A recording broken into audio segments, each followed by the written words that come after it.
Then, of course, the issue of the cultural festival came up. As you know, I was one of those who were involved in the founding of this festival. The former governor, Mr. Nanok, came to me and suggested that he wanted to start something of this nature. And I told him that is really welcome. I encouraged him, and I was here at the first cultural festival.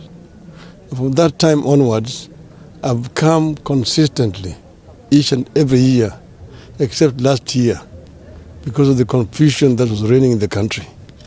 And it is always a good opportunity to meet and talk with people from Turkana. I usually come and stay more than one day.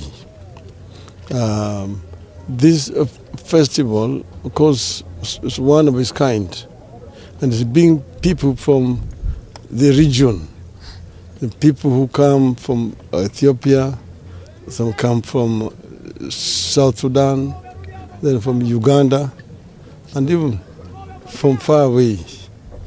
So it's a very good cultural event.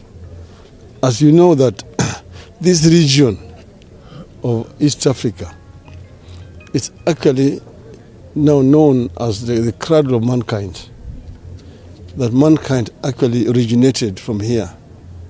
The first species of humanoid has been found here in Turkana.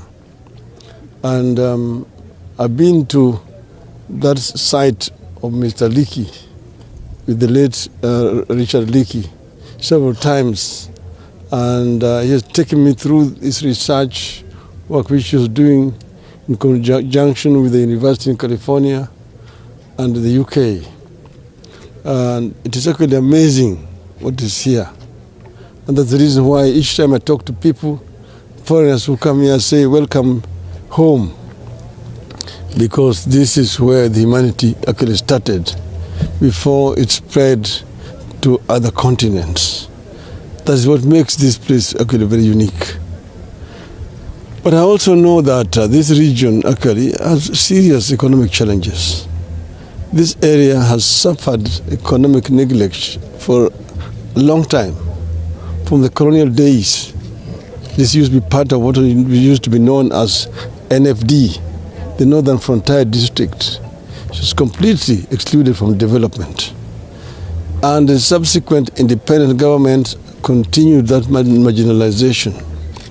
Remember when I was the Prime Minister, I'm the one who came up with a minister for arid and semi-arid lands, and appointed Mr. Elmi to lead that ministry.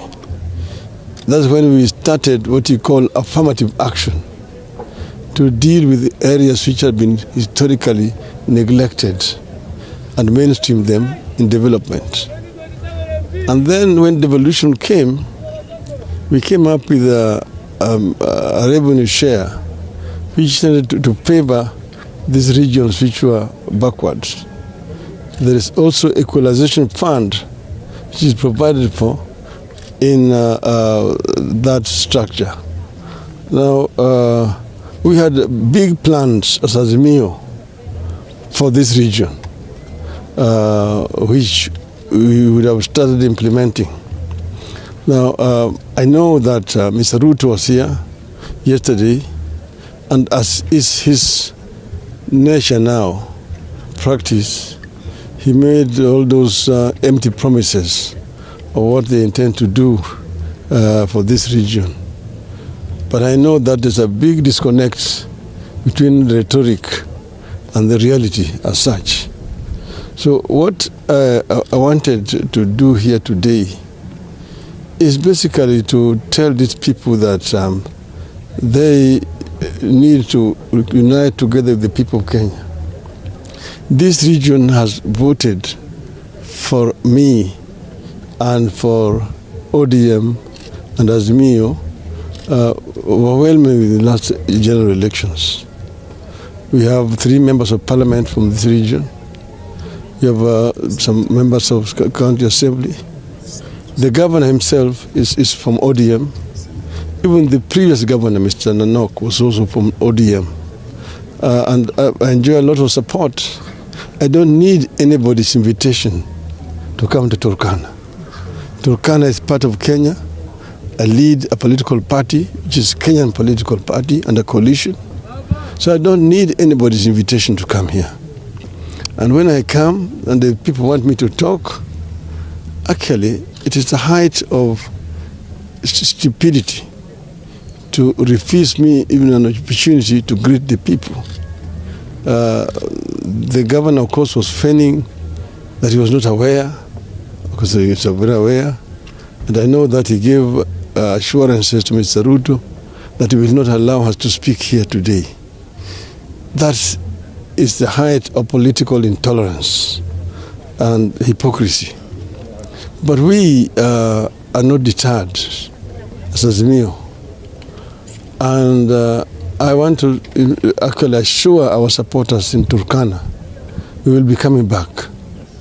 We'll come back for a political rally. Yes. And to talk to them more seriously about what needs to be done. These people suffer the same thing that the rest of the country is suffering from. The cost of living, they have been told, is very high for the people here. Most of them cannot make ends meet. In an arid region like this one here, we need to do affirmative action. This is the area where the government should do subsidies, so that people can really make ends meet. Some of them are not even able to take their children to school. The healthcare system itself is suffering seriously. And you know that this regime has no proper plans to improve healthcare. They are trying to centralize healthcare, to move it from the counties. But I know that they just want to recreate the past. The same thing is applying with education. As you see, that university education is going to collapse unless something drastic is done to rescue it. So we have come, and I'm happy that the people have escorted us very well. I just want to tell them we will be back soon. Thank you very much. Asante. No questions, thanks. Because of flight time. Yeah, thank you. Thank you, Mheshimiwa Mada.